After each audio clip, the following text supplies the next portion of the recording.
I'm Kate, And I'm Jamie, and this is Creeps and Coffee. a show where we talk about the creepiest crime cases around the world So, let's grab some coffee. and have a chat.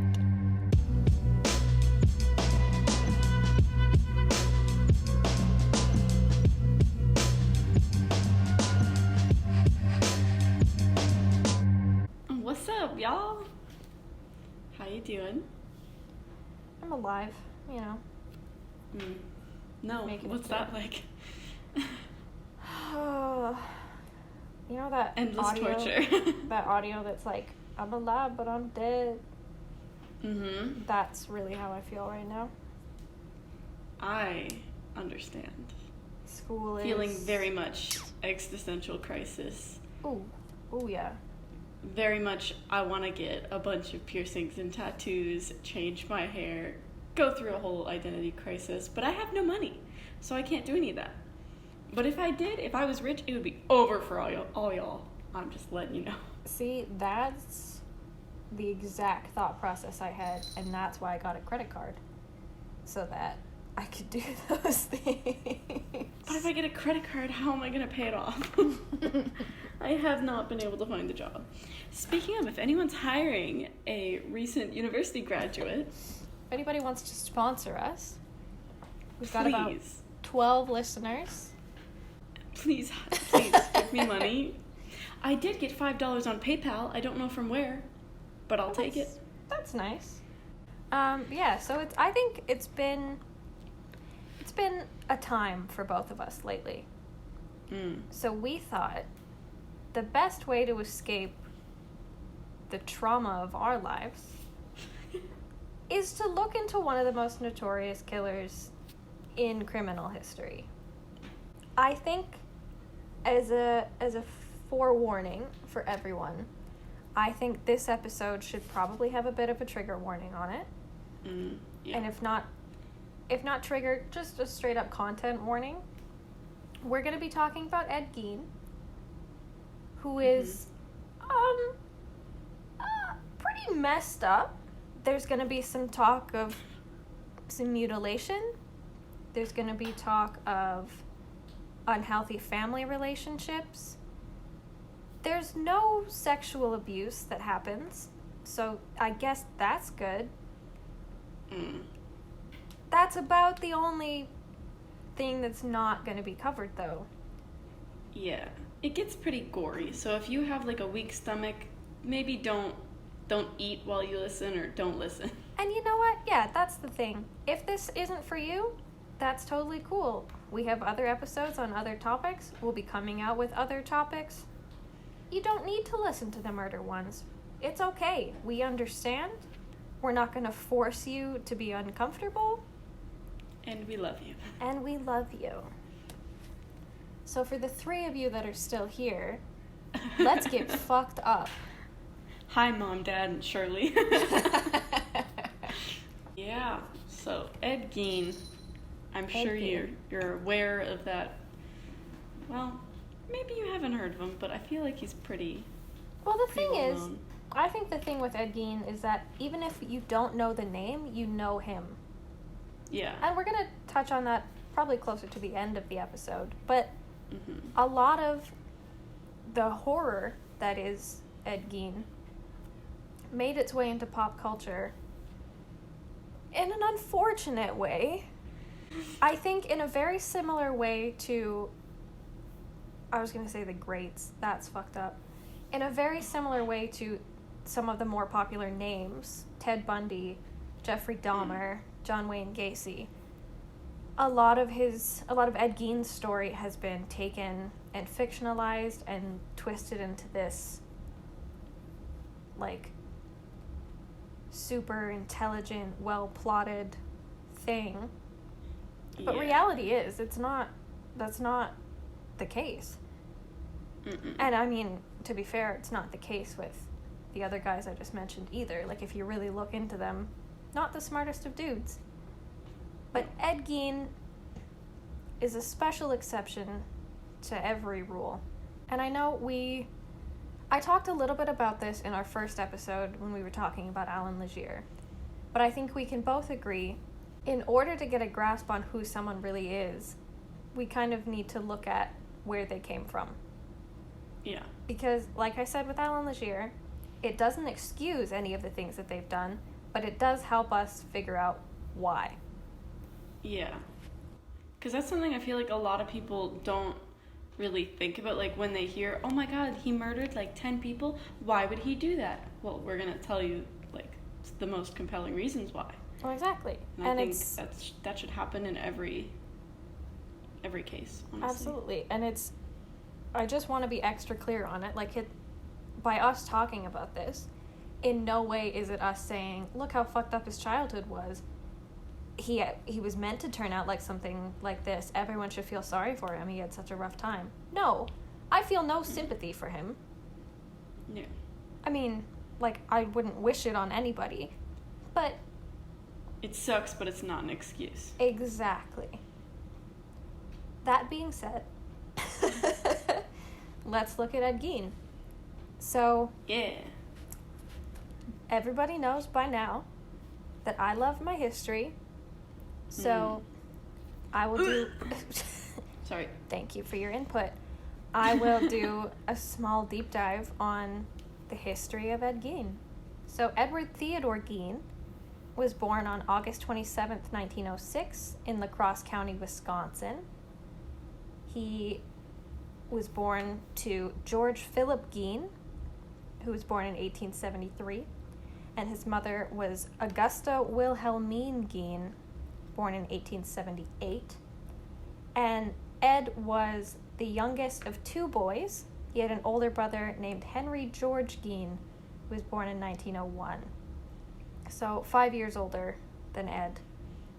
Just the two boys, two parents. Small, normal family on the outside. Inside was a little bit different. Isn't it always? So if we look at George Philip Gein was the father of Ed. He was a career hopper. I think that's a good way of putting it. He worked many, many different small jobs around town. Eventually he bought his own grocery store, which is kind of a unique job. Mm-hmm. And I think, weirdly enough, being a business owner is going to come into play as a theme here. Mm-hmm. Unfortunately. But after working at this grocery store that he owned for a little while, he decided he was going to sell his family business and he was going to buy a farm in the middle of nowhere. And sketch, but okay. Exactly.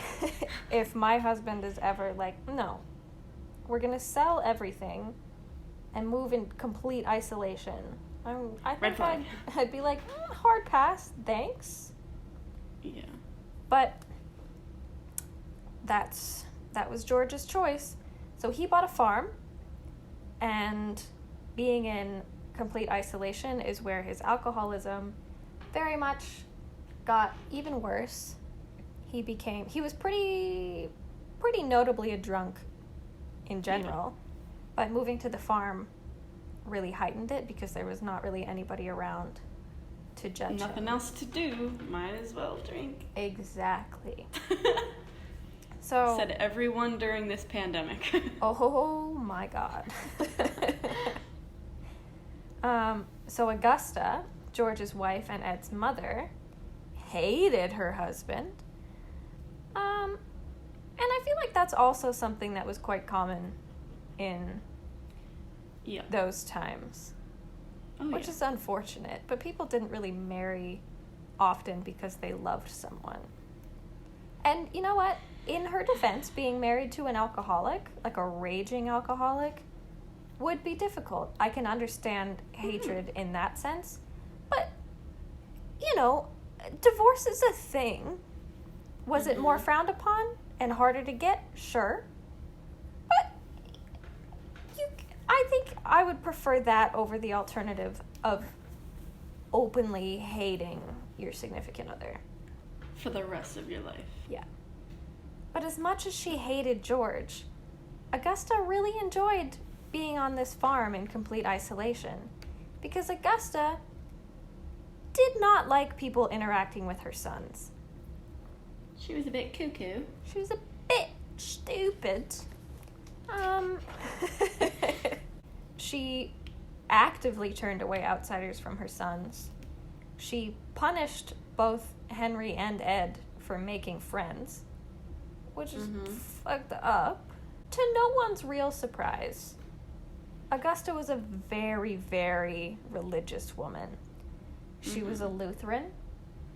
She read the boys' scripture, is that what it's called?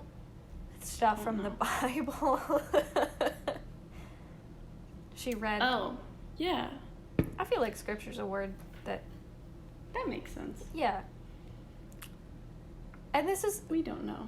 This is nothing against Lutherans, but Augusta was at the point where it was almost a cult-like devotion to God. Yeah. She was big time up there. The pieces from the Bible that she read were a lot about death and destruction and immorality. And she really... stuff for children to hear. Exactly. She was very well known for preaching about how the world was just immoral in general, that it was a naturally immoral place, that drinking was evil, which, you know what, I'll give you that, especially if your husband's probably abusive. Most interestingly to me was that she had a fervent belief that all women, except herself, were instruments of the devil, and that they were all basically whores, trying to use sex to lure men and ruin their lives.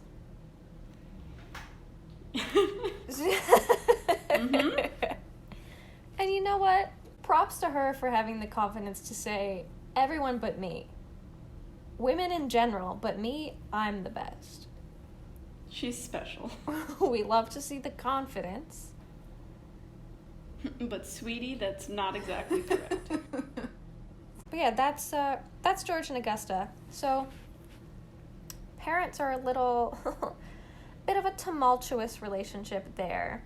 So you can only imagine the children. Henry, there's not much known about Henry, Ed's older brother. Just that he didn't really like his family, which is fair. And he eventually worked as a handyman for a while, which was a pretty common career back then. Riveting stuff. I can only imagine what their childhood was like. What a beautiful segue into my section. Yeah, so the kids didn't have the easiest childhood, obviously.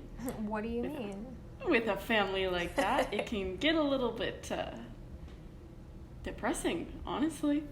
The kids were kept isolated on the farm for a lot of their childhood because, gotta keep away from all these devil-worshipping women and stuff. These whores. Yeah. They're trying to steal my sons away. They're from Wisconsin. I don't know why I gave her a southern accent. What is a Wisconsin-ish accent? Not nearly as intimidating as a southern one. I'll tell you that. Yeah. Yeah, so, obviously with the mom, what's her name? Augusta. Oh. Augusta. I have notes referring to them as mom, dad, and children. She was pretty verbally abusive, which can really mess up a child, obviously. What do you mean? And like you said, she didn't want them having any friends or anything, which also not good. If you're gonna have kids, they need to socialize. Basic psychology. Sometimes they latch onto one friend for 14 years and then they start a podcast. Who are you talking about? I don't know who you're talking about. That's not me. That would be the worst. Weird. Anyway. And yeah, so poor Ed, yeah, he had no friends at school, And even the teachers were like, why doesn't this kid have any friends? So, like, ever since he was a child, he was thought of as kind of weird because he was kind of weird. But, it was his mom's fault, honestly. And in my highly intellectual notes here, I have a statement, and try and keep up. Def has mommy and daddy issues. That's my... I didn't even write definitely. I said Def has mommy and daddy issues. Yeah. But yeah, for sure. And as we know, people always talk about daddy issues, but mommy issues are the ones that really, like, mess up guys. Like, yes, if you know a guy has mommy issues, you should just make sure he's sane. Because, like, it can get pretty toxic and pretty nasty. Yeah, and then to top it all off, how old was he? The dad dies. So... How old is he when the dad dies? April 1st, 1940, George dies of heart failure. From complications... 1940? Yeah. Okay, that was recent, sorry. It's 2021. Not recent enough that, like, I was that alive. Was recent. Like in the last 100 years. Shut up. That really got me. So his heart failure was because of his alcoholism. Big surprise. So rip to him. So Ed was born in 1906. So Ed's 34 years old when his father dies. Mm-hmm. And increasing his daddy issues. Yes. Sorry. And Henry is 5 years older, 39. Quick math. Took me far longer than it should have to add That's 34 plus 5. So what you can do is edit in the voice recording that you say it immediately after. Mm. Good at math. Yeah. So 34 years old. His dad dies of heart failure. And Augusta is just a small little old lady. She can't take care of the farm by herself. So Henry and Ed are left with the responsibility of the entire farm. No pressure. Yeah, no pressure at all. So it's around this time that Henry meets a special lady. Ooh. And decides, I hate my mother. I'm very uncomfortable with the mommy issues that my little brother has. I think they have an unhealthy relationship. Yes, because it was prevalent even to the brother where he was like, this is weird. This is weird and I hate it. So Henry and Ed are both working as handymen, doing jobs around town to try and make money to keep up with the farm. Ed is also working as a babysitter at this time. No. Which I hate. Oh, no. Henry is telling Ed that he's planning on moving away from the family farm. He wants to move in with his girlfriend, as a 39-year-old man should. And because he's concerned about the unhealthy dynamic between Ed and Augusta, he takes the time working these handy jobs with Ed to tell Ed that he thinks maybe Ed should think about moving out too. And he starts to say some pretty not so nice things about Augusta, which to me, not a big deal because I think she was a bitch. Mm-hmm. But to Ed, who had very conflicting feelings about whether it was kind of like Stockholm syndrome. Like, yeah. So abused, but so dependent on his mother. Mm-hmm. He was very upset with his older brother for saying anything negative about his mother. It was a big point of contention for them. Also, though, Henry, maybe don't talk trash about the person your brother is obsessed with. Like, you're both going home to her. Like, that's maybe not the best idea. No, like, gossip gets around. He loves her so much. Yeah. That's not good. I understand what he was trying to do. But I don't think, at that point, I think Ed was too far gone. Yeah, that's like going up to someone who's like a raging alcoholic and saying, you're an alcoholic. Like, okay, how's that gonna help, though? Yeah, exactly. That you're offering me no alternatives. Yeah. So anyway, that's messed up. But Ed and Henry, there's a little tension, but Ed's like, you know what? I get it. He's upset. He wants to leave. He's an adult. He can do that. So they're working this job. I think they were like cleaning up a field. Mm-hmm.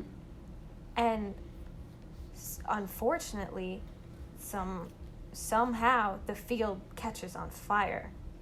And it's a terrible situation. And when I was going to say the police don't really come, the firemen, when they show up to put the fire out and investigate how it started, Ed is like, oh, by the way, I lost my brother when this started. We both just started running. Can you find him? I am so concerned about the state of my brother. I love my brother. So convincing.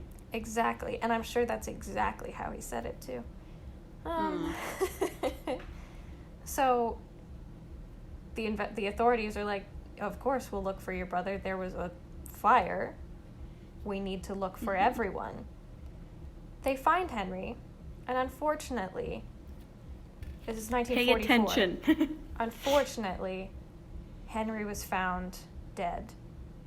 Mm-hmm. Suspiciously, it was not because of any burns on his body, of which he had very few. It was not because of smoke inhalation. Autopsy results showed that there were some pretty serious head wounds. Mm-hmm. And what was the cause of death? Later, the cause of death was determined asphyxiation. Doesn't sound like fire to me.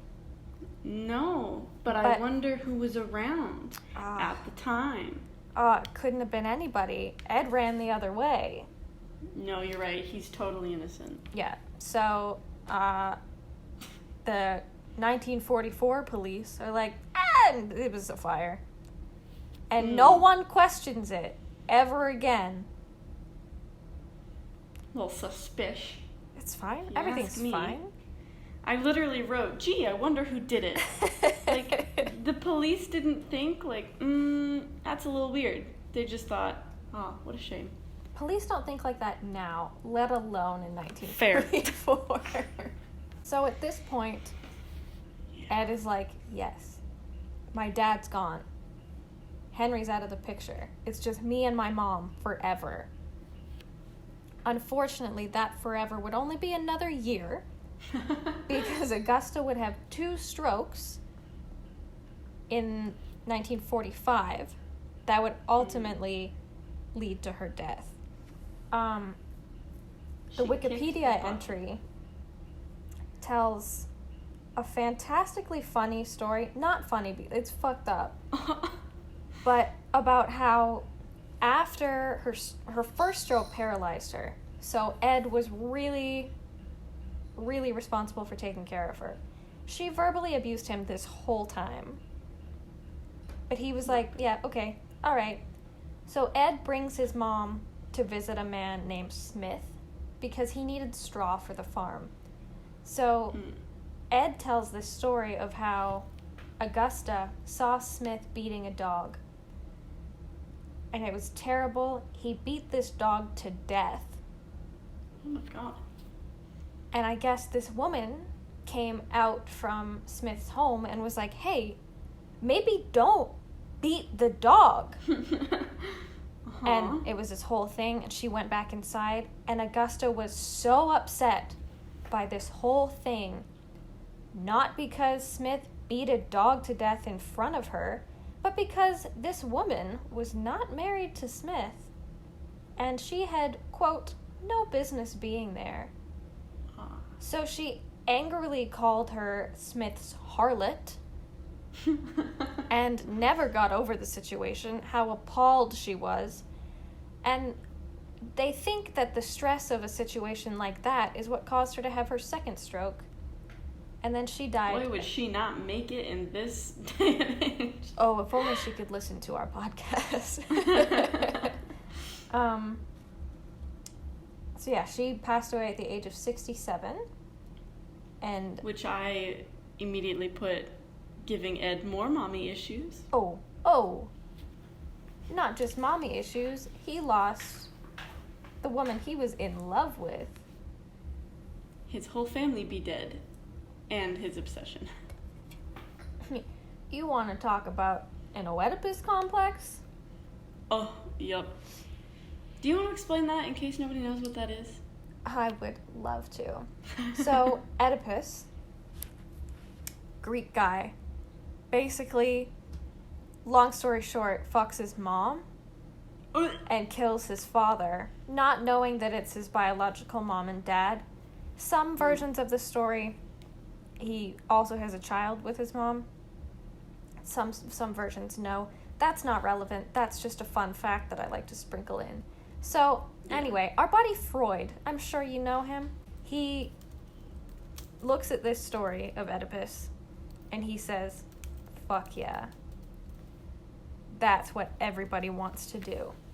So he comes up with this thought process called the Oedipus complex, wherein everyone has the internal desire to fuck their parent of the opposite gender and is in constant competition with the same gender parent for the affection of the opposite gendered parent. Yeah, also, not entirely accurate. Don't maybe listen to him. Yeah, Freud disproven in a lot of ways. Freud, we know you were a big stepping stone in psychology, but I'm pretty sure Get out. Freud wanted to fuck his mom and was like, yeah, everybody wants to do this, right? Anyway, so yeah, big time Oedipus complex happening for our pal Ed. Also, if you look him up, he's creepy looking. Ed Gein or Sigmund Freud? The answer is yes to both. Yes, exactly. But specifically Ed Gein, if you look him up, he kind of scares me. He is quite disturbing. Like, he looks like, he looks like somebody who would do... So, that is the death of Ed's mother is the ultimate stressor for what is about to come. And what that is a whole shitstorm of messed up. I think that's the best way to describe it. Yeah. So, I think the best way to dive into this is to think about Ed's level of infamy in the true crime world. Because what I was surprised to learn in all of this, and I think you were too, not to speak for you, James, but I think you were also surprised, that despite being recognized as one of the most notorious killers of all time, just big-time criminal, Ed Gein is only known to have killed 2 people. For sure. Yeah. Like, the brother, probably. There's probably some others thrown in there. He's a suspect in a couple other cases in Wisconsin, but it was never proven. But he admitted to these 2. Yeah. So, like, I don't know. I feel like with how fucked up everything he did was, I just assume there would be more. Not that 2 isn't a lot.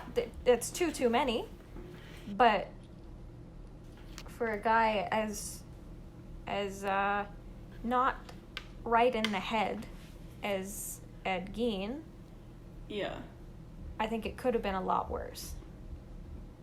Mm-hmm. So we thought that the most respectful way to talk about these victims would be to actually acknowledge who they were. And you know what? It was actually quite difficult for me to find relevant information about their lives. More so the first one than the second one. Mm-hmm. But everyone, like, Googling their names, every article that popped up was like, oh, Ed Gein killed this lady. Anyway, moving on. And but I don't like that. I think it's important to acknowledge that these were women that had real lives They had people that cared about them. Before getting killed, they were people. Like, they're not... who were living their own life, and... They're not just stories. their deaths. They're not characters. It's not a cool thing that they got wrapped up in this. They were murdered. I think if we're going to mention them, which we are, I think it's important to give some background on who they were. Because they were pretty cool ladies. I think that's a wonderful idea. Thank you. Very respectful. Thank you. I try. And I would hope that if I am ever to be murdered, someone would do the same. Yeah, I'll make sure they do, unless I get murdered too. Perfect. So, the first known victim of Ed Gein was a woman named Mary Hogan. So Mary was born in Germany, and she immigrated to the U.S. in 1914. Now, there's a little bit of a conflict here because the death records that I was looking at said that she was born in 1899, but that when she immigrated to the U.S., she was 11. Oh. But, like, listen, I'm not good at math, but I know that 1899 plus 11 is not 1914. Yeah. So, but I also know that documents back then, little messy. So, at some point between 1910 and 1914, her family moved to the U.S. And eventually, she settled in Plainfield, Wisconsin. Mary had a child out of wedlock, and she gave her daughter, who she named Christine, up for adoption. Her cousin was the one who adopted her. Oh. And she grew up knowing she was adopted, but there was no mention of a father on the birth certificate. She never knew who her biological father was. Mary gave birth without a father? Sounds holy. Christine is Jesus. Yes. Thank you. We're done. You're welcome. I figured it out. My favorite thing about Mary, she was married 3 times.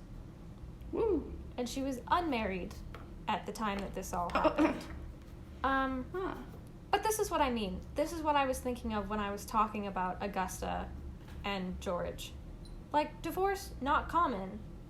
But it happened. Proof right here.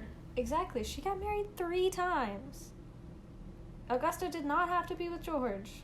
Anyway. So, Mary Hogan. Living her life, she owned a tavern. This is what I mean. Business owner. She's an entrepreneur. Ooh. She owned a tavern called Pine Grove Tavern in Wisconsin. Mm-hmm. And on December 8th, 1954, she disappeared after her shift. No clues. Just gone. Yeah. And there was no information on her disappearance for quite a while. Which is quite sad. So that Midnight is sad about that too. Midnight was very upset. Yeah. But so that was for 3 years, that was the story behind Mary Hogan. She disappeared without a trace. Can I also add something to that? Absolutely, you can. During the time that she was missing, Mr. Ed over here, I don't know if you had this in your notes too, but Ed would joke around to people claiming that she was staying at his place. I did not. What a distasteful joke. The woman is missing and he's going, oh yeah, she's with me, she's staying at my place. Like, it's true, but like, that's like, what? Yeah. Like, you are begging to get caught at this point. Like, there's so many red flags with this man that people were like, haha, Ed's weird. Right? Like, stop passing red flags. Like, yeah, no. They're sketch. Are you waiting for a different shade of red, or what's...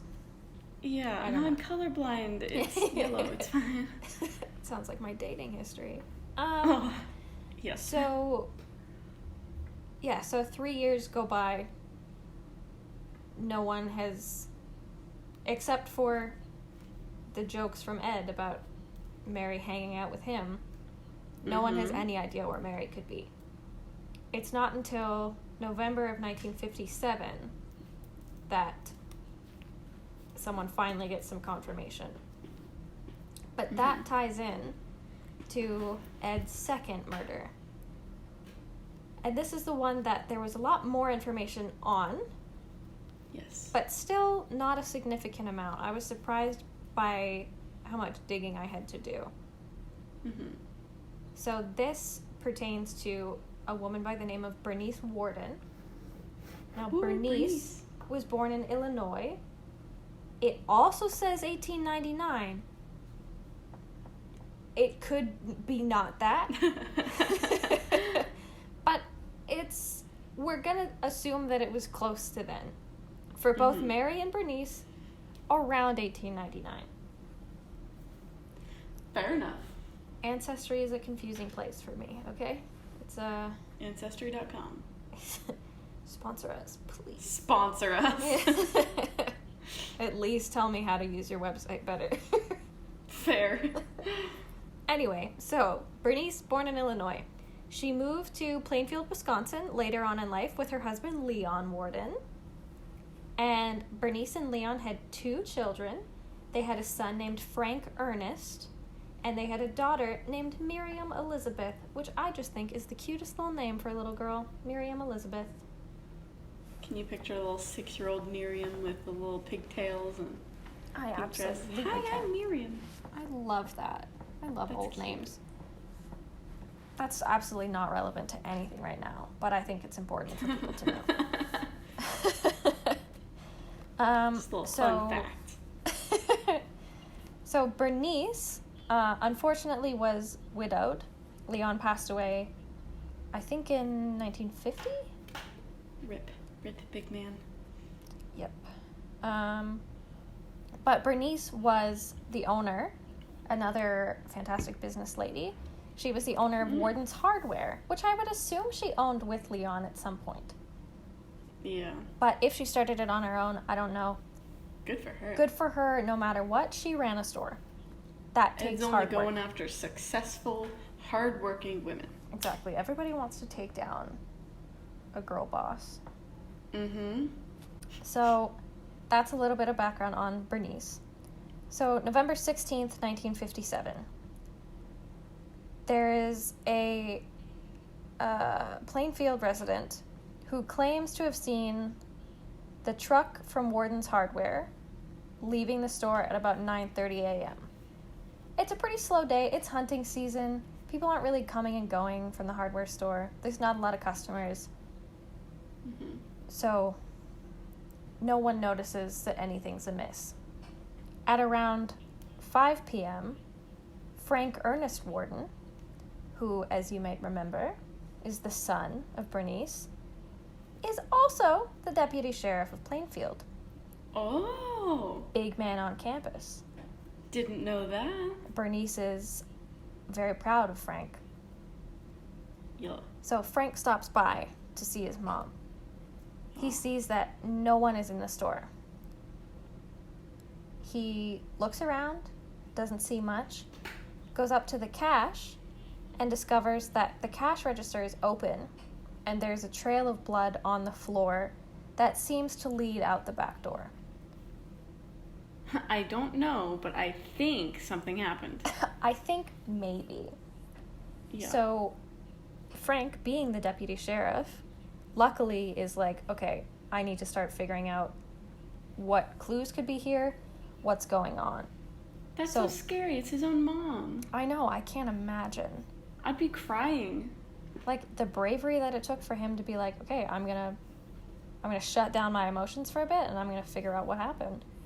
Oh, And, like, good for him. makes me want to cry. I know. So, but he immediately starts thinking of this weird guy that comes into the hardware store sometimes. And this weird guy... One we've mentioned. Yeah. So he's like, I wonder when the last time he was in here was. Frank finds a receipt for a bottle of antifreeze made out to one Ed Gein. Dun dun dun. So Frank is like, fuck, that's the weird guy. Yeah. Immediately goes looking for him. Deputies find Also, him. Yep. Sorry, can I add? I found just a similarity with the two women going missing. Didn't they both have like a trail of blood or something? That was all that was left. Yeah, pretty much. Yeah.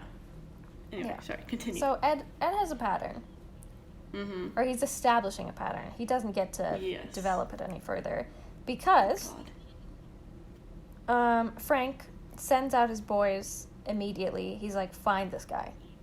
Mm-hmm. Because whether he killed her or not, or whether he's done something or not, he knows something. They find him, I believe, at a grocery store that day and arrest him immediately. As they should. And then Frank is like, okay, well, we have him. We need to search his farm. Mm-hmm. And unfortunately, that's when shit hits the fan. So, I said Mary and Bernice were tied together a little bit because it is at this time that the remains of both women are finally found. Gore warning. Yes. It's gross. So, Bernice is found quite heavily mutilated. They found her in a shed on the property, basically without going into too much detail, hung upside down like an animal in slaughter. Yeah. She is cut open as though her organs are about to be harvested. They also find the decapitated head of Mary Hogan. No one talks about if they found any other parts of her body on the property, but they did find her head and another thing, which we'll talk about in a second. Mm-hmm. But it is at this point that the deputies discover a lot more than they were initially expecting. Yeah. I also just realized this is probably going to be our longest episode yet. Cause Absolutely it is. we have so much still to go over. Yeah. Yeah. So, like, painting the picture that you probably don't want in your brain. Ed's farmhouse, disgusting. It was like hoarder conditions in the first place. Mm-hmm. And to top it all off, should I just say it? He fancied himself a bit of an artist. Yeah, he specified his talents in interior decorating. Oh no. With humans. Mm-hmm. Mm-hmm. And I don't mean like co-decoration, I mean like using skin from humans to decorate. Mm-hmm. Do you wanna list off some examples? I can list some off too. Sure. Don't eat anything while you're listening to this, guys. Yeah, this is the point where it's gonna get gross. Yeah. So, first thing they find is a lot of just straight up human bones. Mm-hmm. They find a garbage can made of stretched human skin.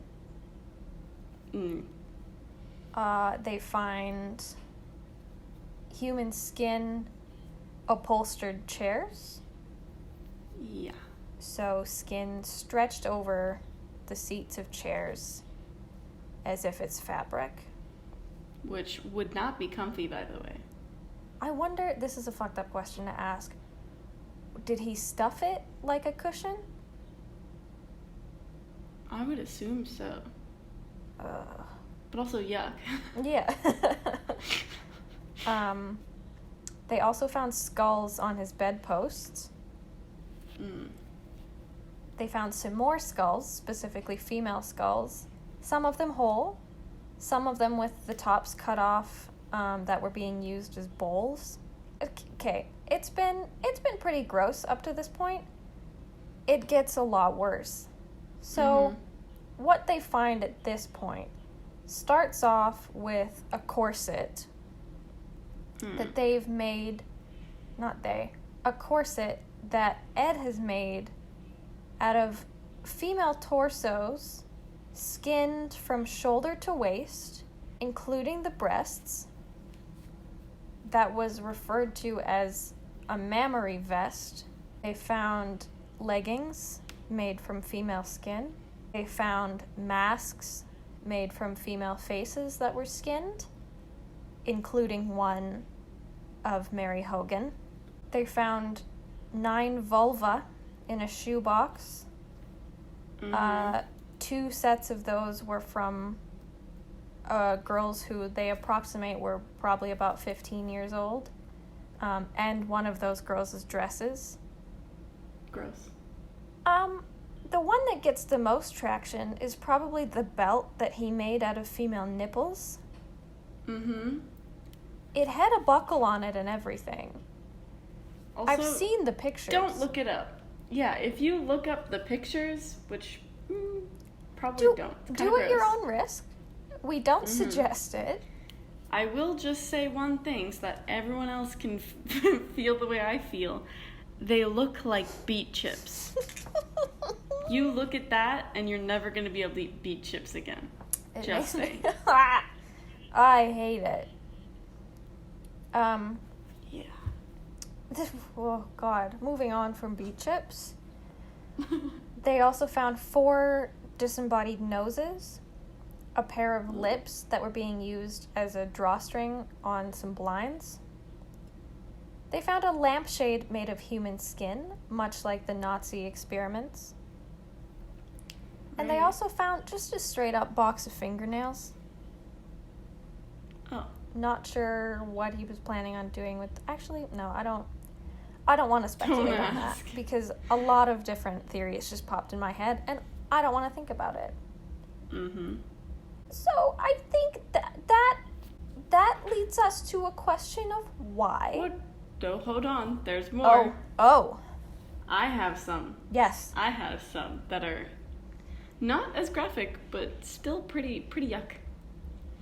So he also had, what was it, a human heart was on to cook or something on the stove, because that's a normal thing to have. He had a collection of tongues. He had a skin apron, skin gloves, to add to his collection of skin clothes. And it was also said that he had faces of 9 women hanging on his wall as decorations. Here's the thing. I could make paintings and put them up. Women are beautiful. I understand. Not faces. But yeah. You don't need to skin them alive. No. There are other Pictures things you cool. can do. Pictures are nice, yeah. Pictures existed back then. Yep, sure did. We have pictures of all of these things. Yeah.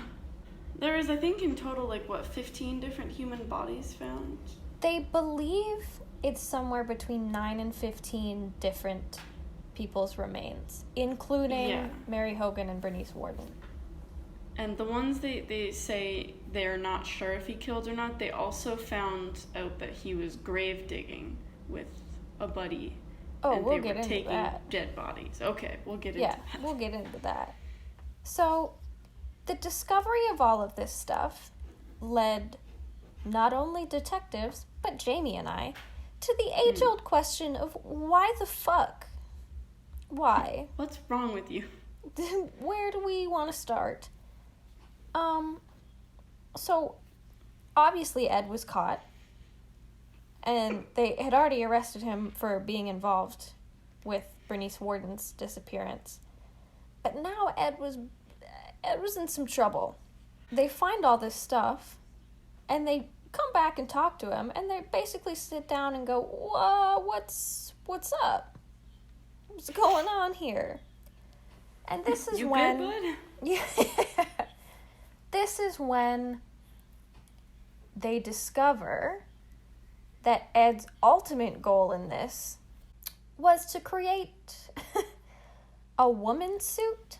So we've got the corset with breasts, we've got leggings, we've got aspects of a vagina, we've got nipples, we've got face masks, we've got gloves. Think Iron Man, but with human skin and psycho instead of genius. Exactly. So, a lot of people immediately turned this into some homophobic stuff. And they were like, oh, he wanted to be a woman. That's the only reason he did all this. Like, he needed to have these things so he could finally be a woman, and that's why people who want to be trans are terrible and not right in the head. Which, that's a whole other rant to go into. There's plenty of very strong, lovely trans women who do not, before their transition, skin women and wear their bodies.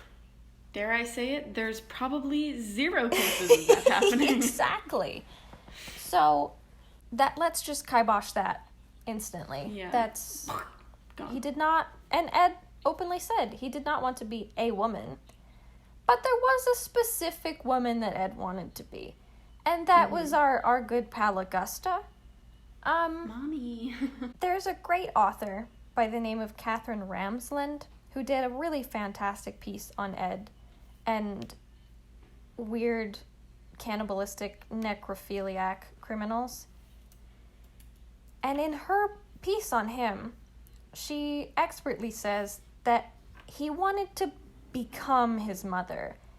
He wanted to, quote, literally crawl into her skin. Which, Yeah, there's a lot to unpack in that statement. There's, like, I know some guys with some mommy issues. Not like that, though. Disgusting. That's a whole other level. So, I don't want to crawl into anybody's skin, let alone my own mother's. I don't even like being in my skin. Thinking too much about bodies freaks me right out. Exactly.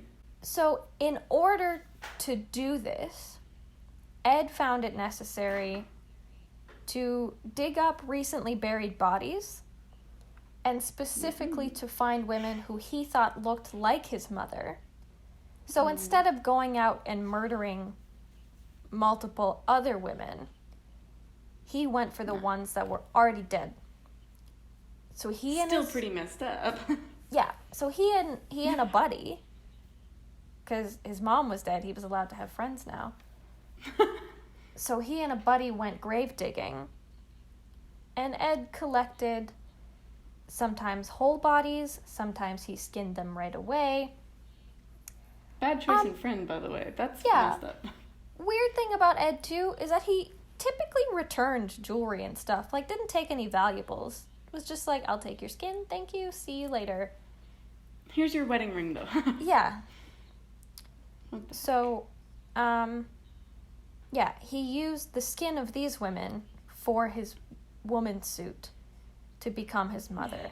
The police, in their search, also discovered that, like Jamie said, very hoarder-like house going on. But there were rooms that were boarded up. And the police were like, oh, if this is what he's putting in his living room, what's in the boarded up rooms?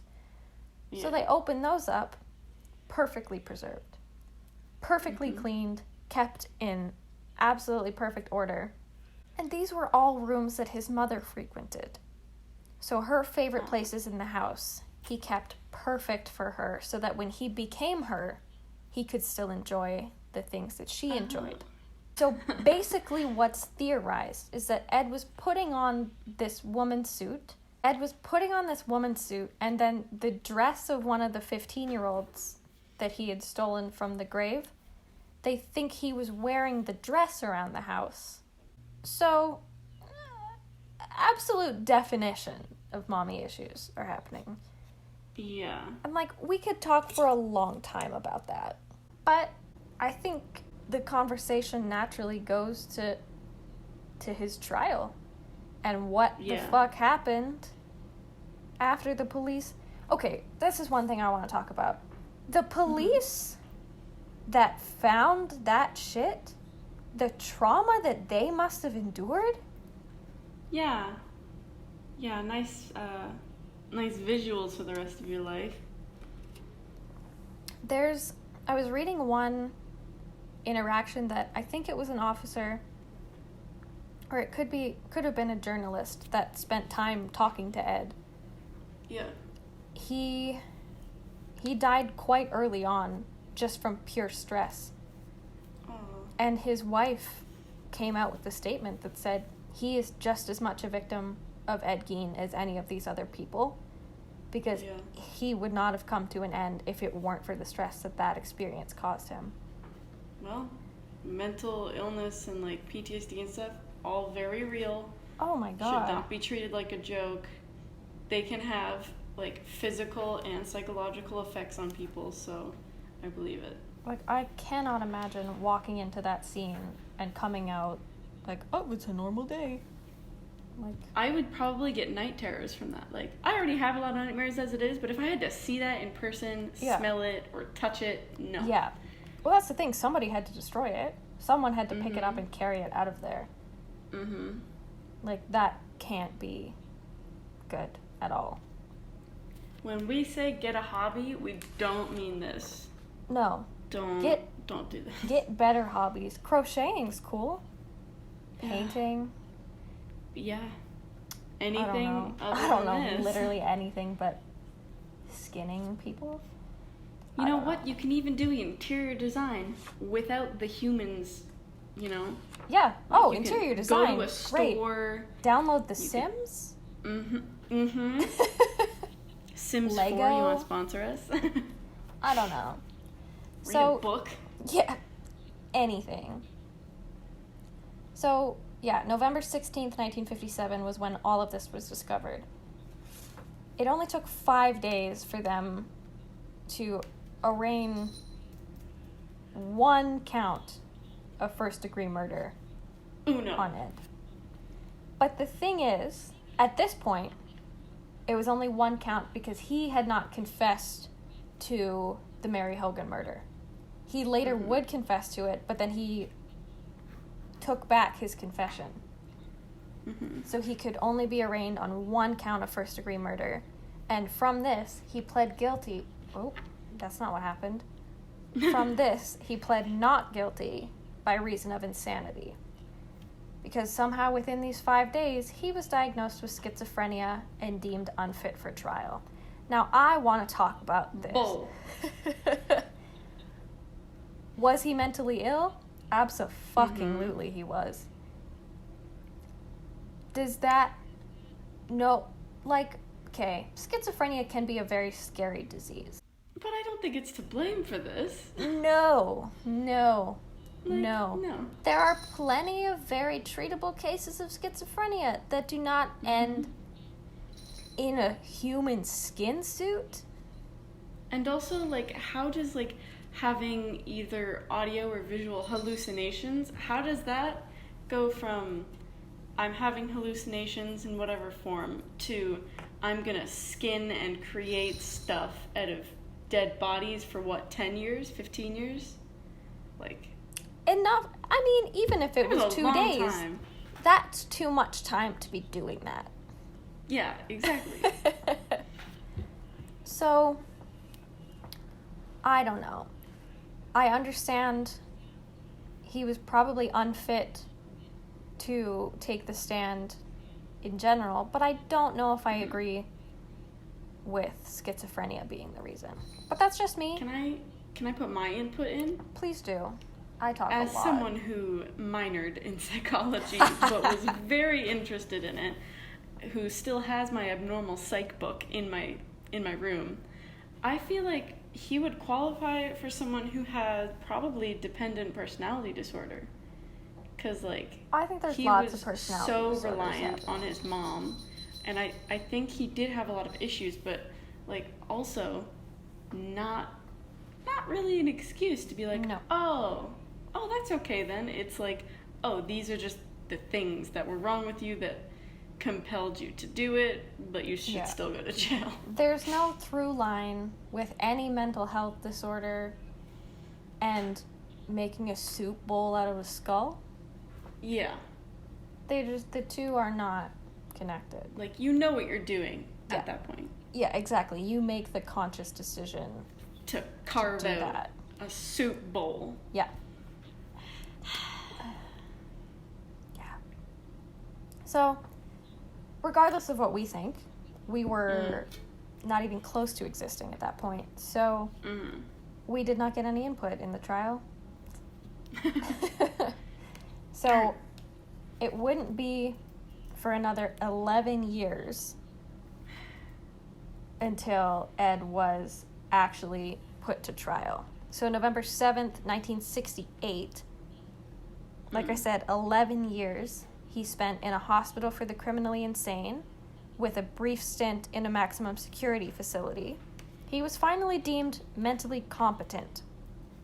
So not that he was not mentally ill, but that he was competent enough to understand that a trial was going to occur, what he was being charged with, and why his crimes were wrong.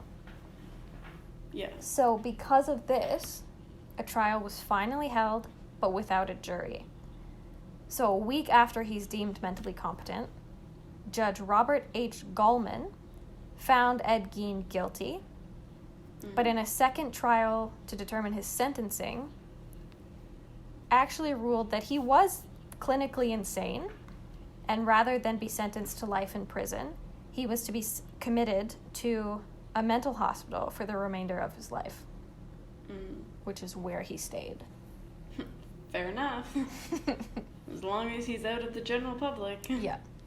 I think that was a good call on the part of the judge. Yeah. Because there's clearly some issues going on up in that head. No one in their right mind thinks like that. No. Like, yeah. But there needs to be a punishment for wall? it. Yeah, So. they're just decorations. Yeah. I think that's a good thing. Also, though, fun tidbit that we didn't mention, I don't think. Wait, we might have.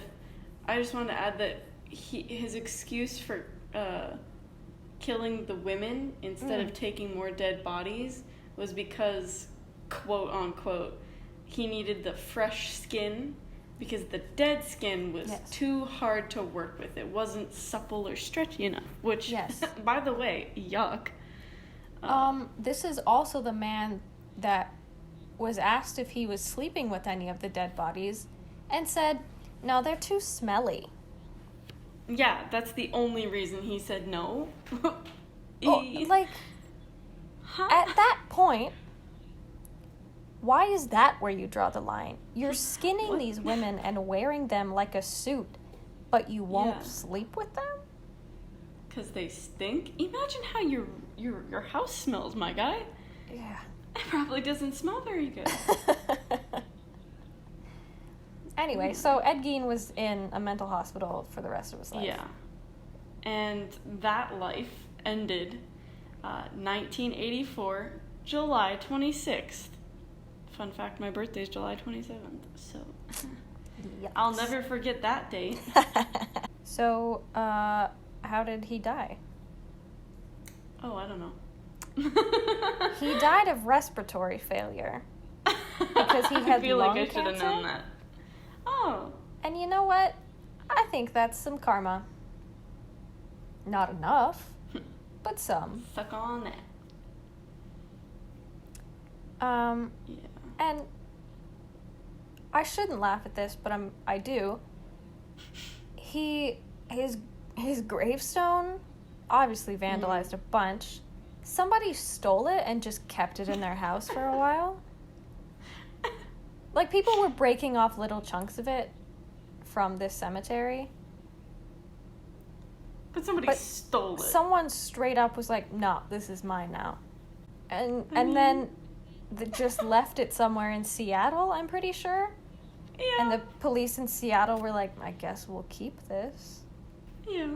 So they, instead of moving Ed's body to a place where people still couldn't vandalize the grave site, they were like, we'll just make it an unmarked grave. but he's buried in between his parents and his brother, who have gravestones. So it seems pretty easy to track it down. Yeah. Honestly, I'm surprised nobody's dug up his body and been like... And made a skin suit. Yeah, watch me make a skin suit from the Skinner Scoot. You know where I'm going. Bold of you to assume no one has. Well, fair. Yeah. Yeah. Also, though, his house burned down, right? There was a fire. Oh, yeah. What a shame. That pit of disgusting and despair. What a shame it's burned down. So a couple years after everything was sort of found out, Ed's in the mental hospital. Everything is peachy. The authorities hire like a crime scene cleanup crew to come and like clear out the property. So this crew is working, and somehow, almost like in the field, a fire spontaneously begins. But the cleaning crew was like, oh, there's fire. So they call the fire department. But the fire chief at this point is someone we all know and love. A man named Frank Warden. So Frank picks up the phone and is like, oh, fire at the place where the guy who killed my mother lived? Sorry, I'm on a break. We're busy. Sorry. Took forever to get there. And by the time they showed up, the house was burnt to the ground. And Frank was like, oh, sorry. What a shame. Sucks. Man. It sucks, dude. And writing up the report, everyone was like, definitely arson. And Frank was like, accident. Submit. Which, you know what? I think is the ultimate power move. Checks out. Yeah. So good for Frank. Yeah. Yeah, so that's the reality of Ed Gein. The reality is a very different picture than what is painted in pop culture. And there's a lot of references to this dude in pop culture. Oh my god. So, this is what we were talking about at the very beginning, like an hour ago. About where people might have heard not necessarily the name Ed Gein, but aspects of the story. So the most prominent portrayal of a situation very, very heavily based on Ed Gein it was in a novel published in 1959 by a man named Robert Bloch, or Bloch, I think it's Bloch.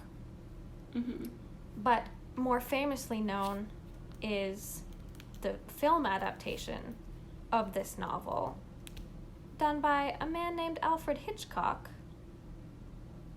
A film... Who we all are aware of. A little film called Psycho. If you've never heard of it, go watch it. You have to watch the original, though. Also, Bates Motel. Fantastic series. Probably one of my favorite shows. Which is probably fucked up, but... I was gonna say, that shows how messed up we are. Yes, but it's a fantastically well done show. It's like a prequel to the movie Psycho. Yeah. And it's amazing. But yeah, so Norman Bates, the main character in Psycho, if you don't know, or if you just need a quick recap, is basically in love with his mother, super obsessed. In the prequel to the film, his older brother is like, hey, kind of unhealthy, maybe don't. Norman does not like that, has an estranged relationship with his mother, and basically turns into a killer. They own this motel, and he starts to preserve his mother's things as she starts to die. And in the film Psycho, moving on from Bates Motel, in the film, he saves her body and dresses up as her and runs the motel as if he is his mother. So, very, very, very based on Ed Gein's story. Yeah. There was more. So there were films made both about and inspired by Ed Gein. Right. So the films that were kind of about, I will just go through very quickly. So there was a film that came out in 1974 called Deranged. It was directed by Alan Ormsby and Jeff Gillen. Jeff. There was a film that came out in 2000 that was called In the Light of the Moon. When it was released in the US and Australia, it was just called Ed Gein, like straight up just Ed Gein. But that was directed by Chuck Perrello. There was a film in 2007 called Ed Gein, the Butcher of Plainfield, which was directed by Michael Pfeiffer. There were 2 Rob Zombie movies. There was like a series of movies by Rob Zombie about Ed Gein. The first one was House of a Thousand Corpses, and then its sequel, The Devil's Rejects. And perhaps most absurdly, there was a comedy that was released in 2010, directed by Steve Russell, called Ed Gein the Musical. Now hear me out. I love dark humor. It's great. And I love musicals. But this is taking it a little too far for my taste. Like, there's a fine line you can play on between dark comedy, dark humor, and just being tasteless and crass. Exactly. Because it's like, I get it, you're trying to make it fun and, like, upbeat or whatever, but we're talking about murder. It's not fun. It's not really musical worthy. No. So, you know, like, the closest thing I can get to with that is, like, Sweeney Todd. Yeah. But I feel like that was just really well done. And it was, is an and exception. it was fictional. Oh, yeah. Loosely. Yes. But I mean, like, there was This is straight up.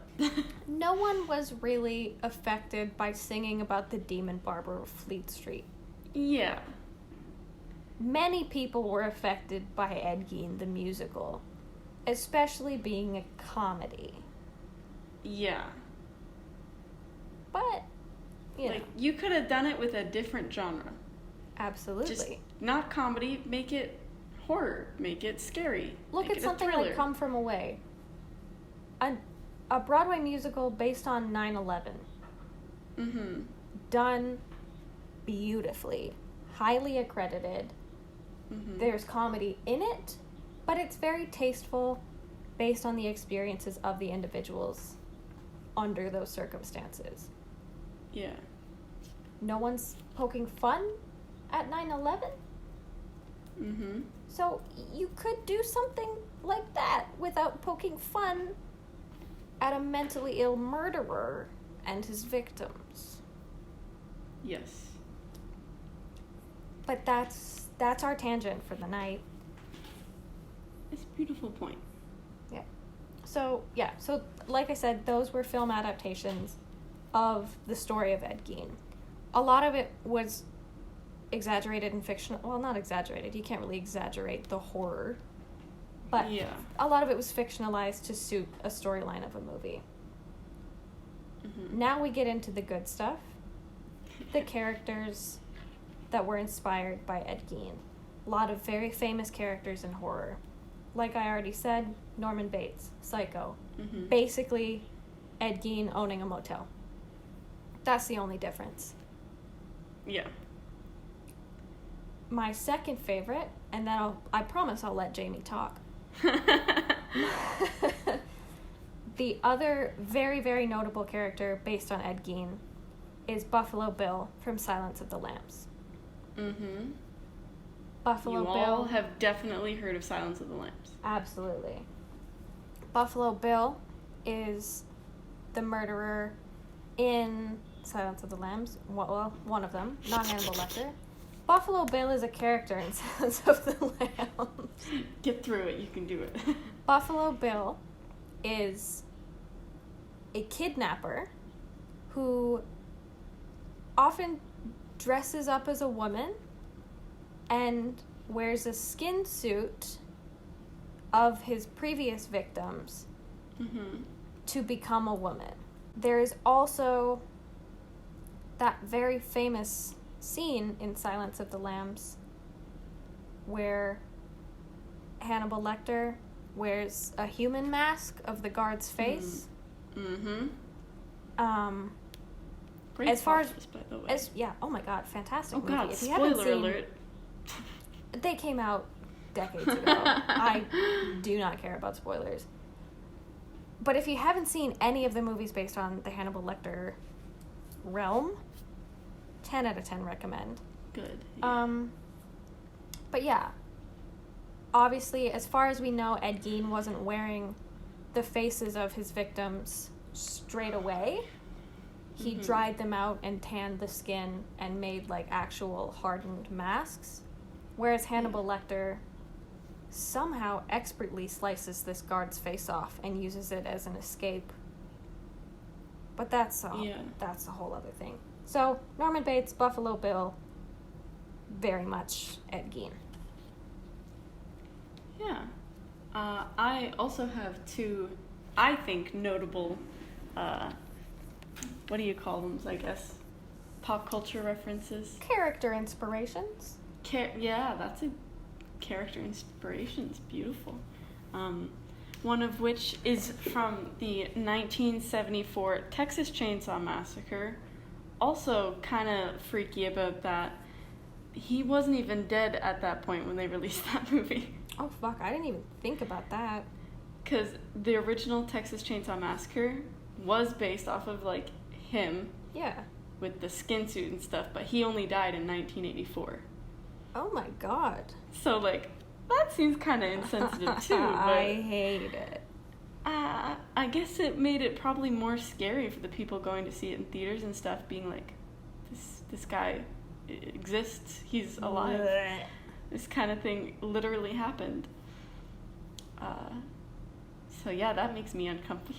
Yeah, the entirety of Leatherface is just Ed Gein. Ed. Significantly less threatening. Like, obviously he was the one that did it, and Leatherface is a fictional character, but when you compare the names Leatherface and Ed, one of those is a little more intimidating than the other. Well, there's also, from American Horror Story, my favorite series, another kind of sketchy name, Bloody Face. His Which name is scarier. Dr. Oliver Thredson. Okay, but, you know, it's Ed Gein versus Leatherface versus Bloody Face. Yeah. Which one is the creepiest? Like, you know, not Ed Gein, I'll tell you Not that. Ed Gein, no. But yeah, American Horror Story Season 2, there is a killer on the loose. They don't find out who it is until the end, but the murderer is Bloody Face. He is a killer who dresses up in human skin and has presumably a bunch of human skin furniture, but I think only in the show it shows the lampshade. Yeah. But that's like a direct connection to Ed Gein. Like, that is Absolutely it is. very on the nose. You know what they're pointing to. Yeah. And I think it's really, really interesting because I love American Horror Story. Okay, and I will say, as a final note, this is the last little tangent I'm going to go on. Nazis also made human skin lampshades, and no one fucking talks about it, and I'm putting a stop to that right now. Because I remember reading honestly, about that. I didn't know until you told me. Yeah, I remember reading about that. I was doing a project on that, like, super awful Nazi doctor, whose name is very much escaping me right now. But I was doing a project on him, and it was like 2 a.m. when I was in high school, and I'm reading all of these experiments, and they were like, yeah, they found human skin lampshades, and I was like, oh, Hold on. sorry, we're just going to gloss over that? And I've only ever seen it one more time, and it was on a documentary about weird, like, Nazi memorabilia collectors. Yeah. And I was like, no one's gonna bring up how fucked up that is. Like, I know the Nazis did a lot of fucked up stuff. Yeah. Absolutely. But I feel like skin lampshades are up there. And I'm upset about it. Pretty high up on the list.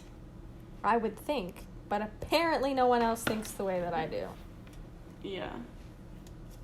Whatever. That was your last tangent? Yeah. I'll go off on my last tangent. Fantastic. Because I am gonna scar anyone who listened to this point. Thank you for listening. Here is something you don't want to know. I made you look it up like a week ago, Caitlin. So I, while we were doing research, was thinking, Ed kind of seems like a guy who would participate in munging.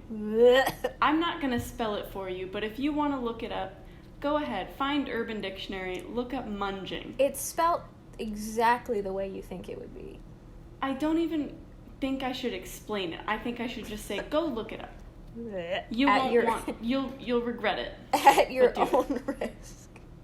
Like, I dare you to. Please, I don't want to get any emails that were like, Jamie told me to look up munging, and now I'm throwing up. Like, I don't want to read those. You're welcome. Yeah, I was forced into it because I saw a TikTok that said, I dare you to look up the definition of munging, and I was like, haha, like, I'm not a wimp. I'll go look it up, and immediately I was like, oh! I have to tell Caitlin. Yeah, thanks for roping me into that one. Had to share my misery. But yeah, I think that's it for me. I think that's it for me, too. I think there's a lot to talk about with Ed Gein. Yeah. But I think the overall final note that I'd like to end on is that mental health issues are a serious problem. Mm-hmm. Especially stemming from early childhood traumas, like he absolutely experienced. But like Jamie's been saying this whole time, they are not an excuse for anything like this.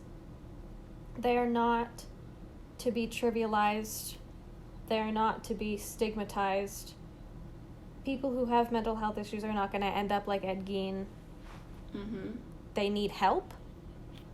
But they're not something you should, like, actively be scared of. That was, like, an extreme case. Absolutely, it's an extreme case. So... honestly, I think we all have mental health issues, and we should all go get therapy. I think therapy should be free. Exactly. Free therapy means no more Ed Gein.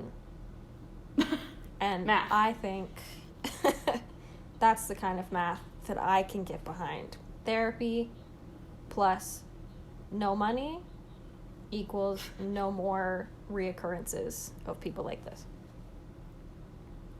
Beautifully put. Thank you. Thank you so much for listening to all of this. Yeah. We hope you enjoy. We promise next time, well, I was going to say won't be as long, but it might be. We're getting more into this. Depends on the topic. Yeah.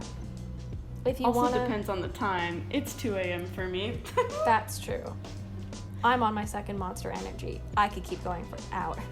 Oh, God. If you want to get in touch with us, if you want to check us out on Instagram, you can follow us there at Creeps and Coffee. The and is just an N. Or on Twitter at Creeps and Coffee. It's the full and in that one. I could not get the same on both. Trust me, it annoys me too. Or you can send us an email at creepsandcoffee@gmail.com if you have any episode suggestions, any comments you'd like to share with us about any of the episodes we've done, or you just want to tell Jamie that you can never eat beet chips again gross. And munching is disgusting. We hope you have a great evening, morning, a great time.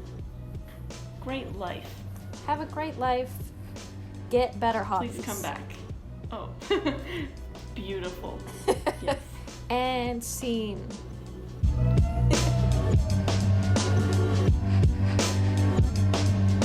Creeps and Coffee is produced and edited by us, Kate and James. Our theme music is Stuck in a Hole by Dated. For more information on where to find them, check out the link in our show notes. And to connect with us, follow us on Instagram and Twitter @CreepsandCoffee.